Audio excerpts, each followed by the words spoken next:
Hey everyone, I'm Cynthia Beasley. In our First Alert News Center, we are taking a look at today's top stories, starting with the fifth story on our website. It's out of Nashville. Reporters are learning what happened to a murdered Mississippi woman after her accused killer allegedly beat her up in Nashville. 23-year-old Bryson Rivers and 22-year-old Lauren Johansson were on a trip in Nashville last December when police say they got in a fight. Rivers was put in jail for several months. Johansson's father says he begged a judge not to let Rivers out of jail, but Rivers ended up bonding out. He was given a court order that did require him to stay in Davidson County, wear an ankle monitor, and to not go near the victim, Johansson.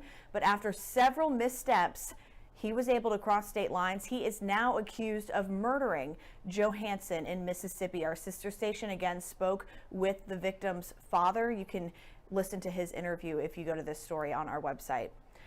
And our fourth story tonight, the family of a teenager from Virginia fatally shot in Myrtle Beach over the weekend is searching for answers. 16-year-old Jacolby Taylor's family said the teen was visiting Myrtle Beach from Roanoke, Virginia with an AAU basketball team when he was shot at a beach access early Saturday morning. Jacolby's family said he was hanging out with 4 of his friends when a group of about 12 people showed up. The family says it's unclear what led to the shooting, but they say he was shot while trying to run away. They say he was a student at Patrick Henry High School in Roanoke and was recognized as one of the top players in the state of Virginia's 2026 recruiting class. Police say they are still investigating what happened.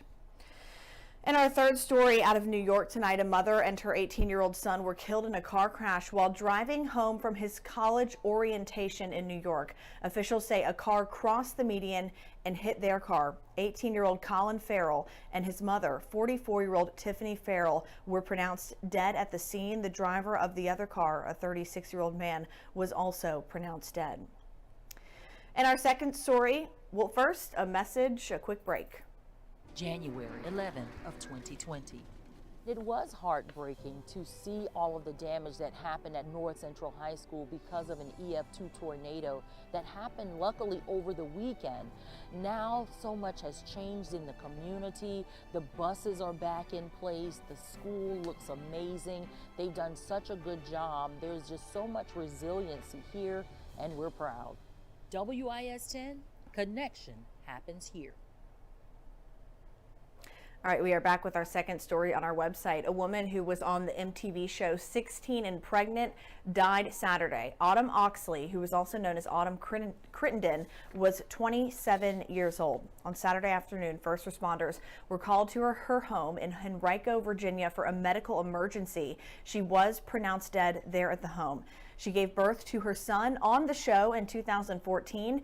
After the show aired, she had 2 more children. The medical examiner is still working to determine Oxley's cause and manner of death. And our number one story on our website, a South Carolina man convicted in 4 murders in 2 states more than 20 years ago finally learned his faith. 44-year-old Quincy Allen from Columbia was sentenced to death for 2 of those murders in South Carolina. The sentence was overturned in 2022 because of several factors, including his mental health. But Allen agreed to a new sentence of life in prison without the possibility of parole. Allen shot and killed 44-year-old Dale Hall and burned her body on July 10, 2002. Just a few weeks later, he shot and killed 22-year-old Jedediah Har. The next day, Allen killed 2 men at a convenience store in North Carolina. Now you can read more about this story and all of these stories. Like we said, in several of these stories, you can hear from family members. We have quotes from them as well as interviews that you can watch. Just look for those stories on our website, wistv.com. Thanks so much for joining us. Have a good one.